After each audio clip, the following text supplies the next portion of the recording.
January night over the Baltic in 1945 was shattered by explosions.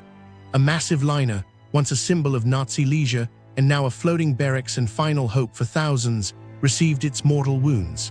In just over an hour, it sank to the bottom, taking with it approximately 9,000 human lives, mostly women, children, and the elderly fleeing the horrors of war. It is the single greatest maritime disaster in history, 6 times deadlier than the sinking of the Titanic, and almost no one knows of it. So we have the numbers. According to the most meticulous estimates, such as the calculations of survivor Heinz Schön, there were approximately 10,500 people on board the Wilhelm Gustloff.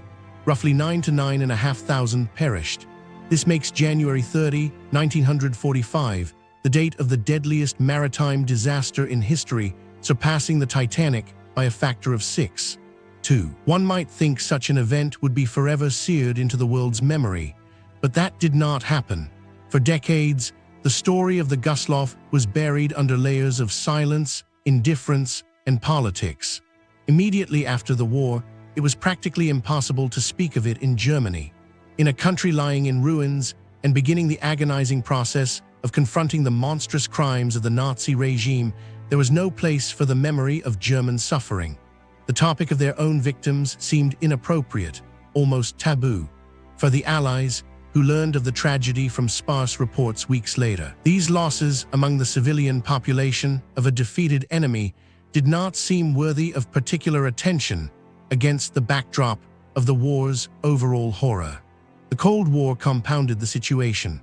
For East Germany and the Soviet Union, the sinking of the Gustloff was a combat success, but an awkward one to trumpet, for it led to the deaths of thousands of women and children. West Germany, too, had little desire to stir up a past that could complicate relations with its new NATO allies. Thus, the greatest maritime tragedy dissolved into the shadows of history, remaining known only to a narrow circle of historians and survivors. It was not until 2002 that German writer and Nobel laureate Günter Grass, with his novel Crab Walk, returned the Wilhelm Gustloff disaster to the public consciousness. He reminded the world that in the icy waters of the Baltic, it was not an abstract military target that met its end, but tens of thousands of human destinies, forever remaining a symbol of the immeasurable cost of any war. From the very beginning, this vessel was a symbol. Launched in Hamburg in the spring of 1937, it was named not for a random hero, but for Wilhelm Gustloff, a German Nazi functionary in Switzerland whose murder the regime used for propaganda. The Wilhelm Gustloff became the flagship of the Strength Through Joy organization. Its mission was ideological, to offer German workers cheap sea cruises, presenting to the world the face of a caring and powerful state. In 2 peacetime years, it carried tens of thousands of vacationers, serving as a floating showcase of the Third Reich. But with the start of the war, its fate changed abruptly. First, it became a hospital ship, and by the end of 1940, it was converted into a stationary floating barracks. It sat in the port of Gotenhafen, present-day Gdynia, where about 1,000 future submariners were housed on board.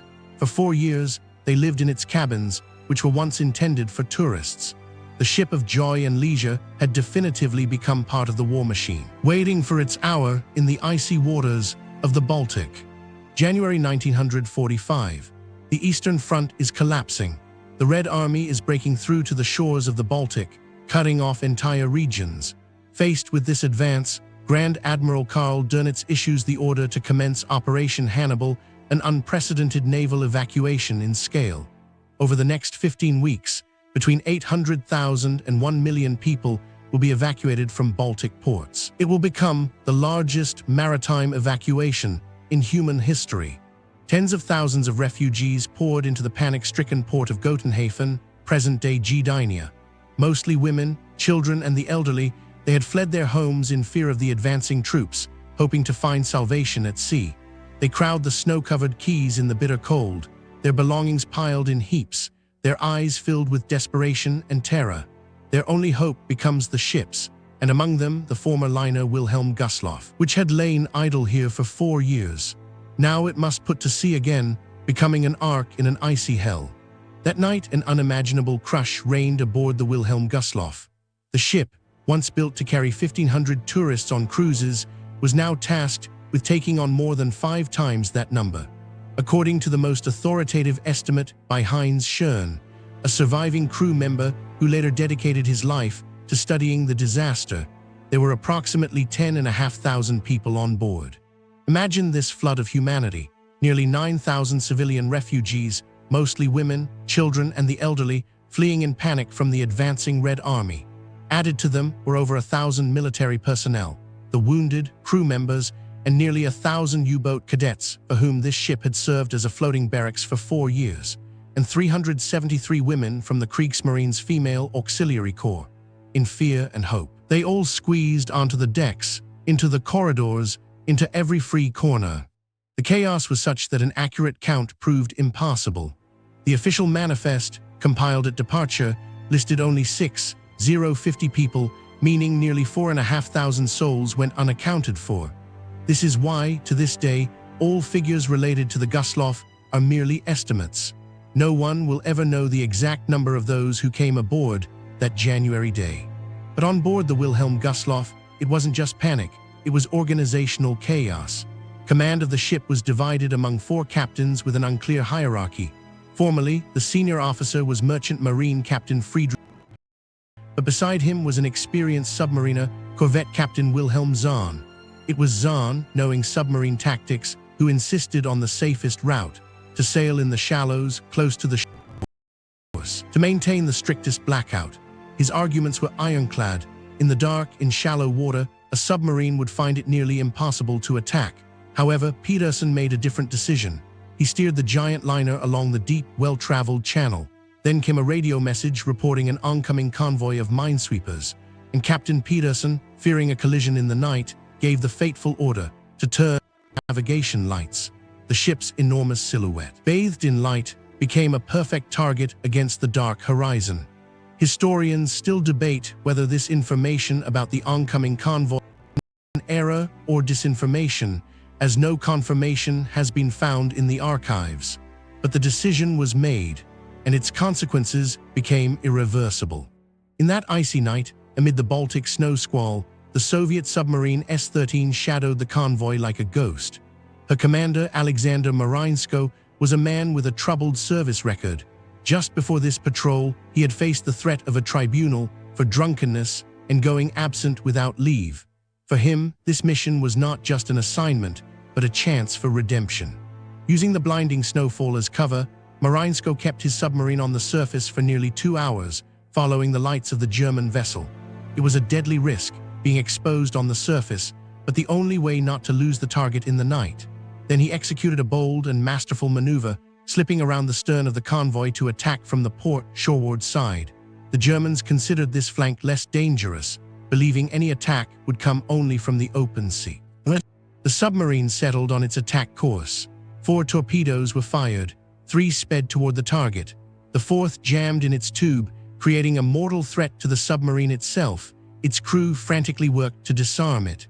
Meanwhile, 3 steel cigars were already racing through the black water, about to forever alter the fate of thousands aboard the illuminated liner. At approximately 21:16, having approached from the stern to the perfect firing distance, the commander of the Soviet submarine gave the order to fire. 4 torpedoes launched from the S-13's forward tubes. 3 of them raced toward their target, while the 4th, as the story goes, became stuck in the torpedo tube. The crew had to manually disarm the lethal payload at the mortal risk of an explosion. It is often recounted that these torpedoes were supposedly inscribed for the motherland, for Leningrad, and the one that stuck, for Stalin. The reality became 3 fatal impacts on the Gustloff's port side. The first torpedo struck the bow. The explosion sealed the watertight bulkheads, trapping hundreds of people on the lower decks, for whom that compartment became a death trap. The second hit the very heart of the ship, the area of the drained swimming pool, which had been converted into a temporary deck. It was here, hoping for safety, that 373 women from the Naval Auxiliary Corps were housed. The blast tore the space apart, and the pool tiles, flying like shrapnel, left almost no one a chance. Of all those who were there, only 3 would survive. The 3rd projectile struck the engine room, delivering a fatal blow to the ship's vital systems. The lights went out instantly, the pumps failed, and communications were cut. Organized evacuation became impossible even before the panic began. But even if there had been more lifeboats on board, rescue that night was nearly impossible. The ship was sinking into an icy hell. The air temperature had fallen to -10, even -18 degrees. The decks were covered in a thick layer of ice. The water in the Baltic Sea was barely 2 degrees above zero. In such conditions, a person would lose consciousness from hypothermia within 5 to 10 minutes, and death would follow in less than 15 to 30. The organized evacuation was disrupted by a third explosion, which knocked out the electrical power. The lights on the ship went out, and the pumps and communications failed. In the pitch darkness, panic began. The lifeboat davits, the mechanisms for lowering the boats, and the lifeboats themselves were frozen solid to the decks and blocks, making it impossible to move them or lower them into the water. The ship quickly developed a list to port. Lowering the boats from the starboard side, now high in the air, also failed. They smashed against the ship's hull, spilling people directly into the icy water. And below, in the flooding compartments, thousands of people were trapped, unable to fight their way up through the crush. 20 minutes after the attack, the Wilhelm Gustloff was listing heavily, and 40 minutes later, it had completely capsized onto its side. Roughly an hour after the torpedoes struck, the ship's bow plunged beneath the water. The depth at that point was about 44 meters. Most of those who ended up in the water did not die from drowning, but from the cold. There were far too many of them, and far too few means of rescue. There was no precise passenger list for the Wilhelm Gustloff. The official manifest recorded only 6,050 people, but in the chaos of the boarding process, far more came aboard. Therefore, all casualty figures are merely estimates based on meticulous post-war research. The most authoritative estimate comes from Heinz Schön, who was himself on board that night and later dedicated his life to studying the disaster. According to his calculations, the ship carried approximately 10,582 people. Roughly 1,200 were saved. This means that about 9,343 men, women, and children perished in the icy Baltic waters. The figure is often rounded to 9,500. This is 6 times the number of lives lost on the Titanic, making the sinking of the Gustloff the deadliest maritime disaster in history in terms of lives lost on a single ship. But behind these impersonal thousands were individual fates cut short in an hour, like the fate of the 373 women from the Naval Auxiliary Corps who were quartered in the ship's drained swimming pool. The torpedo's strike on this compartment had horrific consequences. Only 3 survived. Or the fate of 10-year-old Horst Voigt, who, amid the universal panic, saw people in the crush desperately trying to cling to lifeboats, while those already hanging on the sides were beaten back with oars to prevent the overloaded boats from capsizing. Amid this hell, survivors recounted a ray of hope. In one lifeboat, filled with adults who had frozen to death, rescuers found a living infant. The officer who discovered the child later adopted him. The rescue operation itself was a feat of heroism. The German torpedo boats T-36 and Lowe, along with several minesweepers, risked another attack from the Soviet submarine for hours, pulling people from the Black Water where hypothermia killed in minutes. They brought aboard those roughly 1,200 survivors. So we arrive at the central, unresolved, and painful question of this story. Was the Wilhelm Gustloff a legitimate military target? On one hand, formally, yes. By 1945, it was not a passenger liner and certainly not a hospital ship. It had lost that status back in 1940. It was repainted in gray military camouflage, mounted anti-aircraft guns, and was under the command of the Navy. On board were hundreds of military personnel, including nearly 1,000 trainee submariners, the future crews for the most dangerous fronts. By all the conventions of maritime law at the time, the Gustloff was an armed military transport, and its sinking was a legitimate combat objective. As the writer Günter Grass, whose novel decades later returned the memory of this disaster to the world, accurately noted, this was not a war crime. It was, in his words, a terrible result of war. But on the other hand, there is the relentless arithmetic of tragedy. Approximately 90% of the people on board were civilians, women, children, the elderly, refugees fleeing the horrors of the front. Alexander Marinesko, peering through his periscope at the silhouette of a large warship, could not have known this ratio. He saw a target. Yet the monstrous scale of the loss of civilian life, especially children, forces us to look beyond dry legal definitions and remain within the bounds of human morality. This is the irresolvable contradiction at the heart of the Gustloff story. Both statements are true simultaneously. It was a legitimate military target, and it was the death of thousands of innocent civilians.